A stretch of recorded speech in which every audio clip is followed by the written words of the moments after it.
Hi, I'm Jennifer Jackson. I'm a registered nurse and assistant professor in the Faculty of Nursing at the University of Calgary.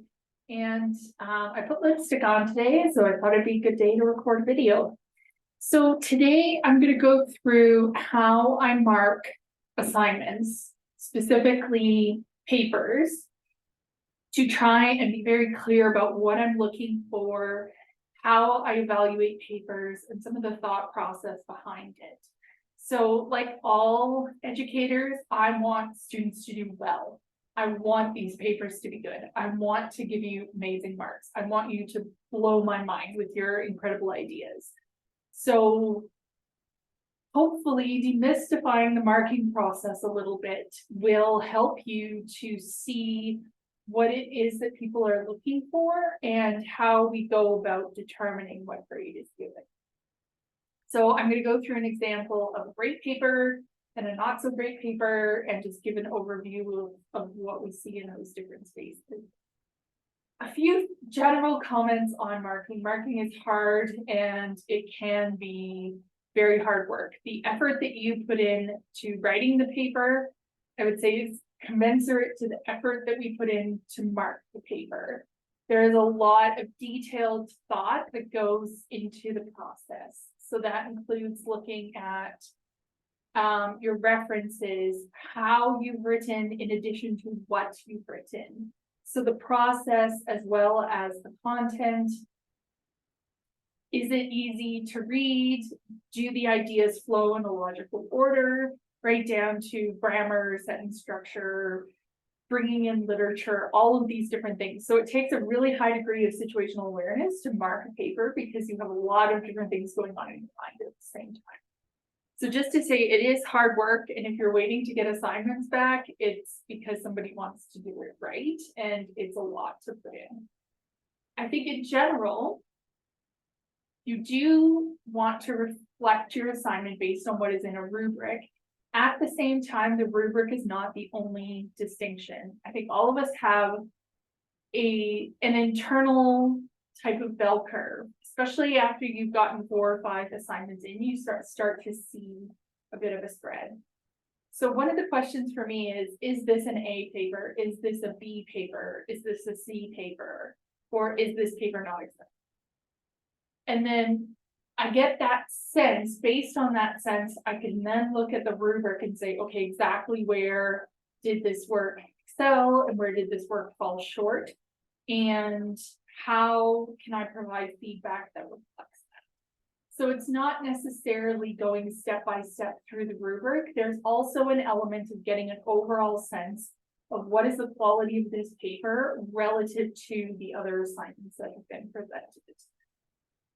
I think also the other big piece is I have a video on Bloom's taxonomy.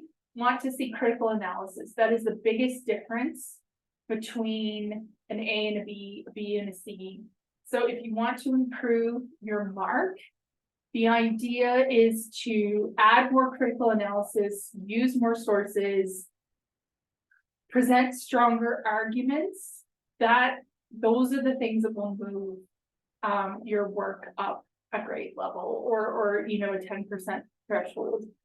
So you want to be looking at, okay, if I'm doing the describe and understand part of Bloom's taxonomy, I want to move to the application and analysis and evaluation part of Bloom's taxonomy.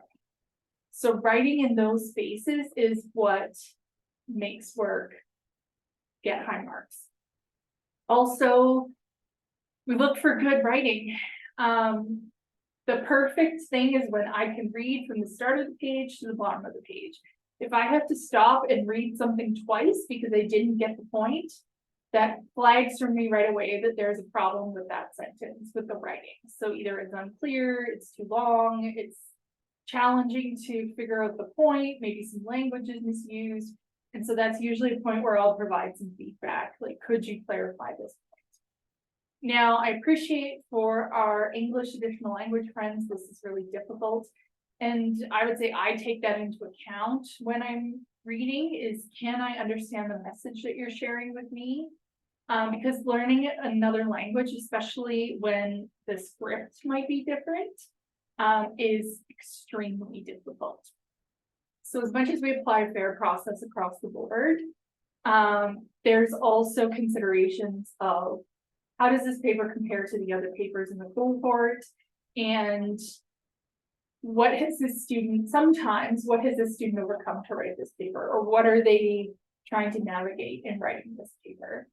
And because people who have English as an additional language in English places of higher education, they're undoubtedly going to experience discrimination. I think it's not unrealistic to take that into account when you're creating their mark.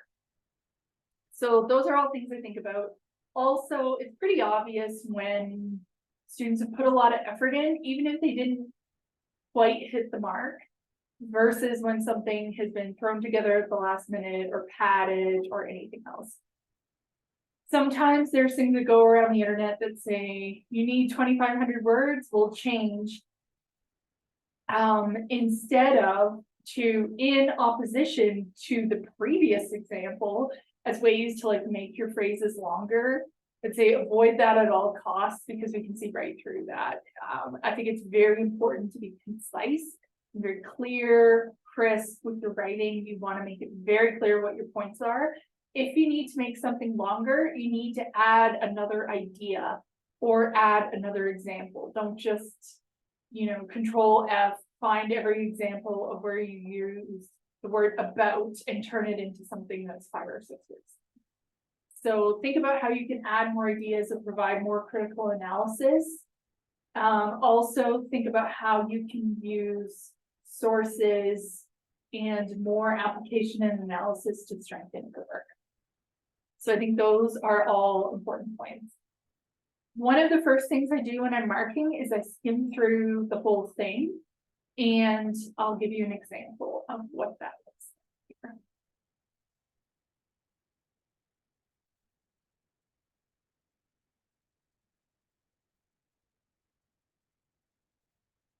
So, oops, I might be sharing the wrong screen. Classic.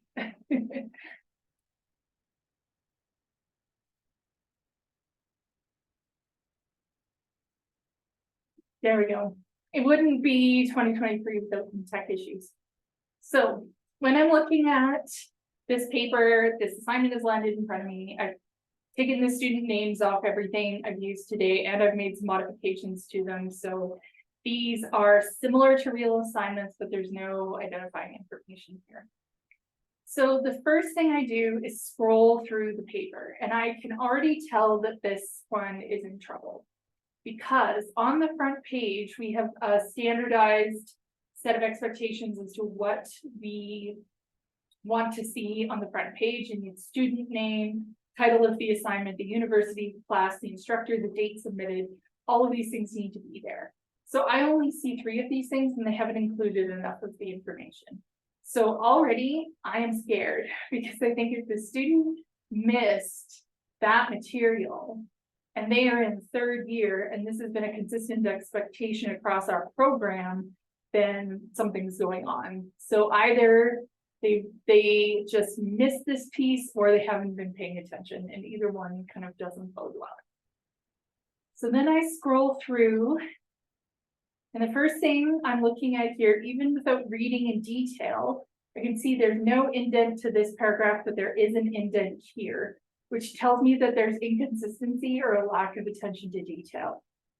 The other thing I can see here is in the first section, there's no references. That also makes me nervous, because we're starting off a paper where we haven't provided sources to support the arguments that are happening.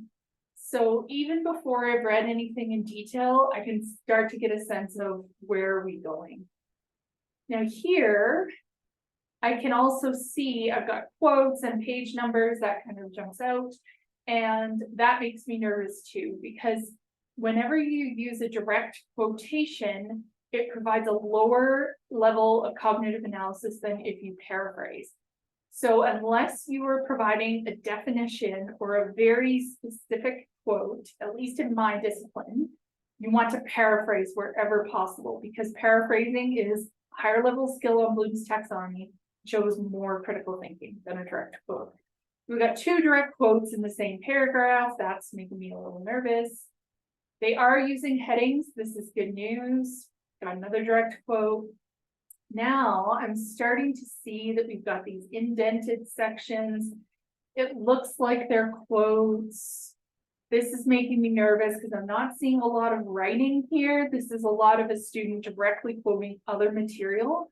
So it means that they're borrowing from other places without providing adequate analysis as part of their work.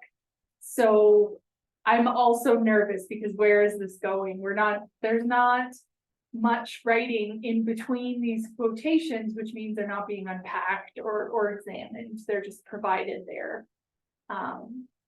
We do have some headings, which is good news, but then I see a heading discussion that doesn't really tell me where we're going. More direct quotes, not seeing a lot of references. We've got one here, but I would expect to see more references in this type of paper.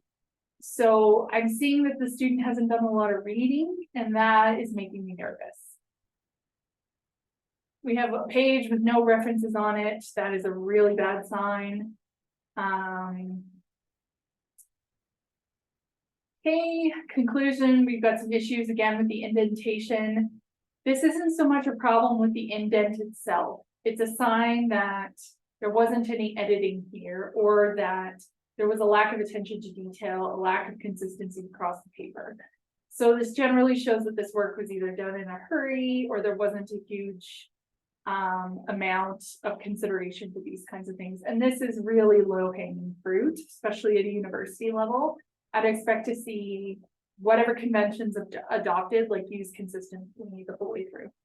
Especially this is an 8-page paper. If you're getting into a thesis, sometimes you can miss things. That's fine, that happens. But when we're talking about 8 pages instead of 350 pages, this should be tightened up a bit. So this is also a problem. Without reading the detail, I can see that this entire page is a paragraph. That also makes me nervous because one of the things that I've seen students really struggle with is paragraphing and putting things into discrete paragraphs. What a paragraph does is it signals to the person who's reading, there's a subtle shift in what we're discussing. We're going to move to a new idea now. And that helps your working memory as a reader. When you have one long paragraph with lots of long sentences in it, you have to hold a lot of information in your working memory in order to understand the points that are being made. And that is really tiring. In English, you need to break things into paragraphs and you need to break up the sentences.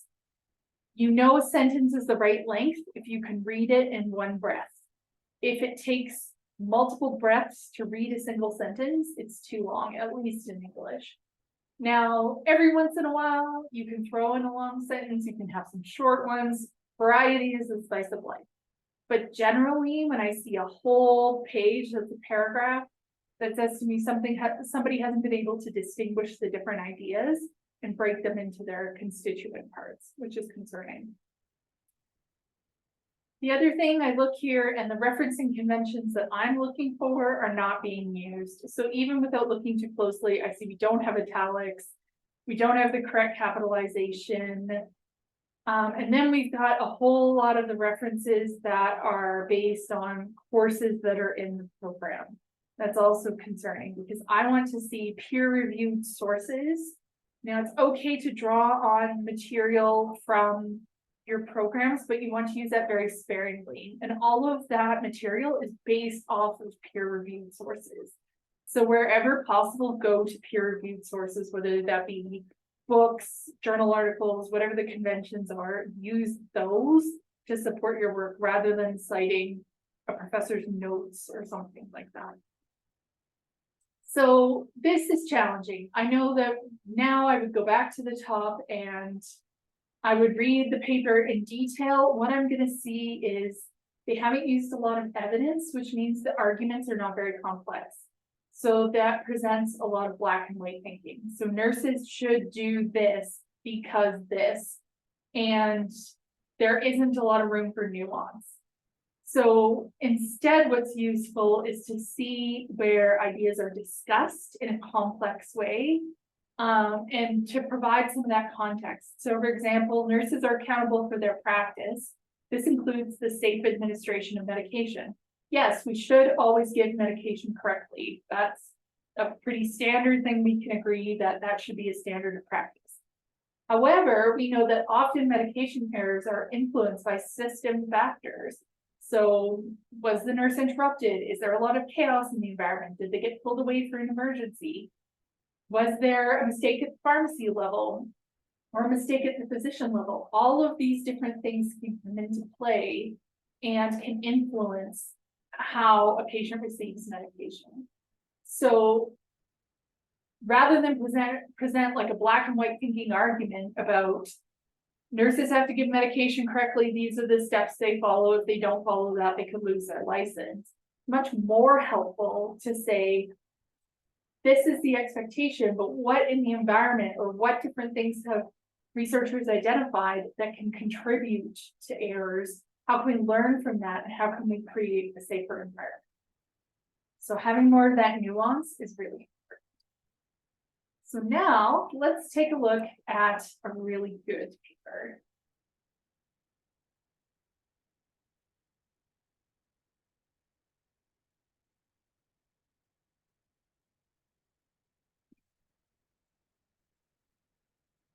So, scrolling to the top. Now, this, again, I can get a sense of what sort of paper this is without reading any of it. So I look on the front page, all the information is there. Great. They've paid attention enough that they have all the information I need on the front page. That's fine. Every once in a while, I get a little slip or something here. I'm not looking for that. You know, if you got yesterday's date instead of today's, I care less about that. The idea is, have you paid attention? Have you included all the elements you need to include? Is everything here? We're off to a good start. Now, I can see right off the bat, we've got references within the first paragraph. Good news. Paragraph's a little bit long, but I can see that we do have references and we're coming to a heading. The indentation so far is consistent and there's lots of references in this space. So this tells me somebody has done some reading and brought in some complex ideas and they've discussed them with different authors. We're off to a good start. Now we've got different levels of headings which are used correctly. Also a great thing because what we're seeing is that somebody paid attention to the conventions that are expected and has paid attention to detail. That matters because I need nurses to pay attention to detail in their clinical setting, and that's a transferable skill. So by paying attention to detail when you're writing a paper, that will carry over into work you do clinically. So I'm looking through, again, we've got lots of references. I'm seeing different kinds of arguments presented here based on the headings, the risk and benefits, financials, one of them.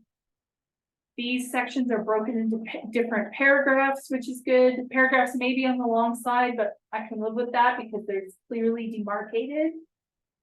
We have another heading. These citations do not have quotes. I don't see quotation marks or italics or anything associated with them. So that means a person is paraphrased rather than directly quoted the information. So they've done more intellectual work to get it to that point. This is good news. Again, a little bit of a long paragraph, but I can live with that. We have another heading. Now we're talking, I'm seeing more references. This is good. Again, consistent paragraphing, more references are included. I see there's some numbers. I see there's kind of a few different things going on. So even without the detail, I can tell that there's some thought been put in here. We do have a quote, but this is the first time I've seen one in the paper. So I can live with one quote. That can be a helpful technique because most of the other ones have been paraphrasing. Not common to use footnotes in our discipline, but the student opted to do that, which is fine. Again, we've got consistent paragraphing. I'm seeing more references. The headings seem to flow in a logical order. And we've got a conclusion and we're within the page limit. don't go over the page limit. The page limit is there to encourage you to be concise.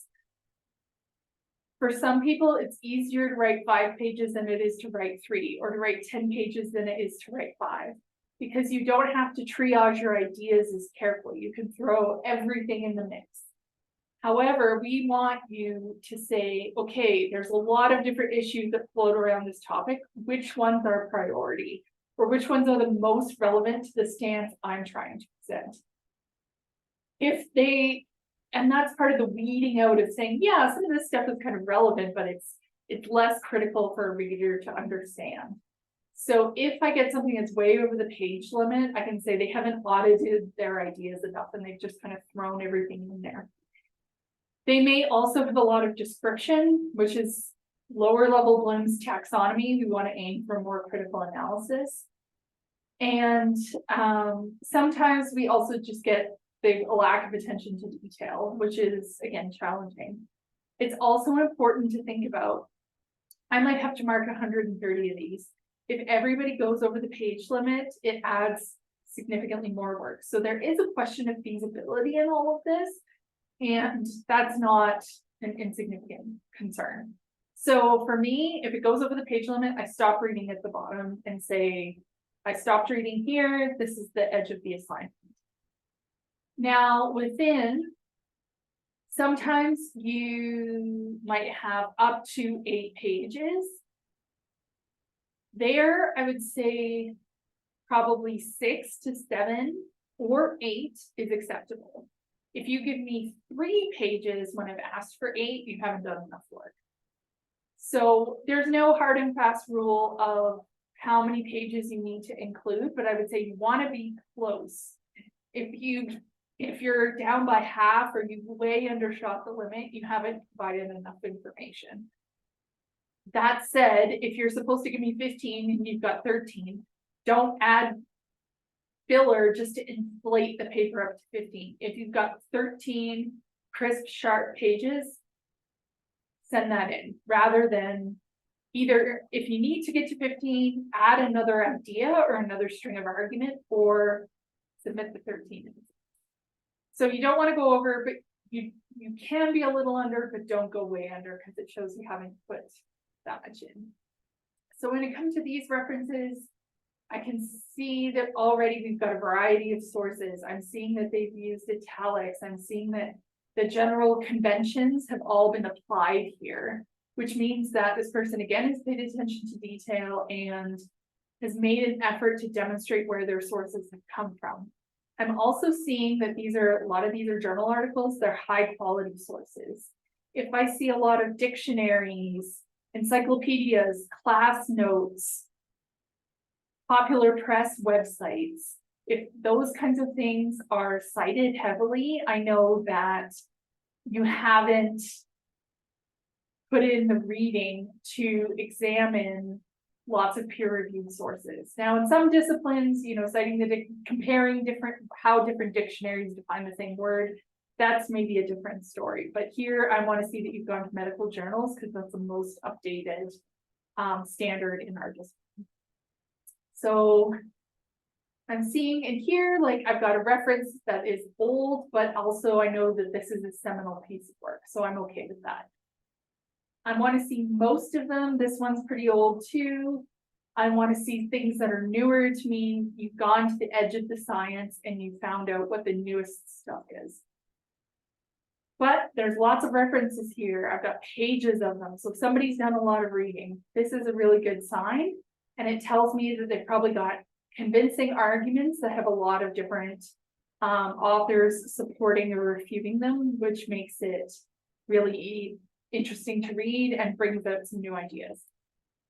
So that gives you a sense of the first part of my marking process is just skimming through what have I got here. And there's several clues that can tell me what direction is this paper going to go.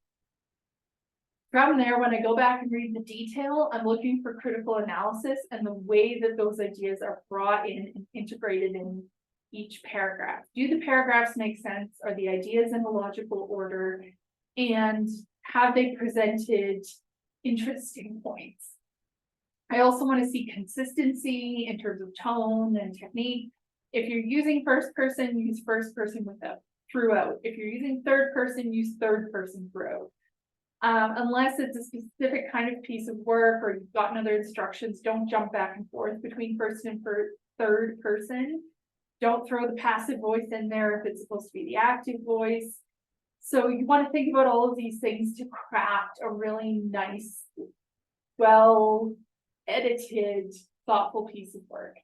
And also understand, you know, sometimes life happens in university and you can't always write that kind of paper. So accept that, you know what, I'm going to do the best I can do, and maybe I'm going to make sure my paragraphs work out, but maybe the sources aren't quite as strong as they could be. Sometimes you just have to make that judgment and say, dealing with my child who's unwell, or my pet who's unwell, or whatever else is happening in my life, that is more important than getting an A+ on this paper. And that's okay, because grades are aggregate. You don't have to nail every single thing. It's okay to slip a little bit, or say this one's going to get a little bit less effort because I have other things to deal with. However, if you know that about your paper, you need to also expect feedback and a mark that reflects that. So I hope this has helped to illustrate some of the things we look for when we consider marking papers, because some of these cues can tell me, before getting into the detail, how much critical analysis is here. And just to reiterate, I want you to do well. I want to give you good marks. I want to read great assignments. And so by paying attention to how are you using sources, how's your formatting going, leaving time to edit before you submit, all of these things will put you in the best position possible to do well.